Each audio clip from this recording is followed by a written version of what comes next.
সর্বপ্রথম যে ব্যক্তি মসজিদে প্রবেশ করলো, রাসূল বললেন যে তার আমলনামায় একটা উট সদকা করলে যে সওয়াব তার আমলনামায় দিয়ে দেওয়া হয়েছে।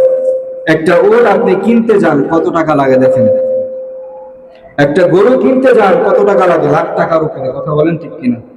আপনি শুধু মসজিদে সবার আগে আসলেন, এই আমলটুকু করার কারণে আল্লাহ রাব্বুল আলামিন আপনার আমলনামায় এর সওয়াব দিয়ে দিচ্ছে। তাও কি কবুল সদকার সওয়াব দিয়ে দেয়? এমন নয় তো আমি একটা গরু কিনলাম, গরু কিনে আমি সদকা করলাম, আমার এটা কবুল হতেও পারে নাও হতে পারে। কথা বলেন ঠিক কিনা? আমি মহল্লার ভিতরে একটা গরু জবাই করে সবার কাছে বিলায়া বিলায়া দিলাম, আমার কাছে এটা কবুল হইতে পারে নাও কবুল হইতে পারে। কথা বলেন ঠিক কিনা? আল্লাহ তাআলার কাছে কবুল হইতেও পারে নাও হইতে পারে, কিন্তু আপনি মসজিদে আসছেন, আসার কারণে আল্লাহ রাব্বুল আলামিন আপনার আমলনামায় একটা গরু সদকা দিয়ে দিয়েছেন।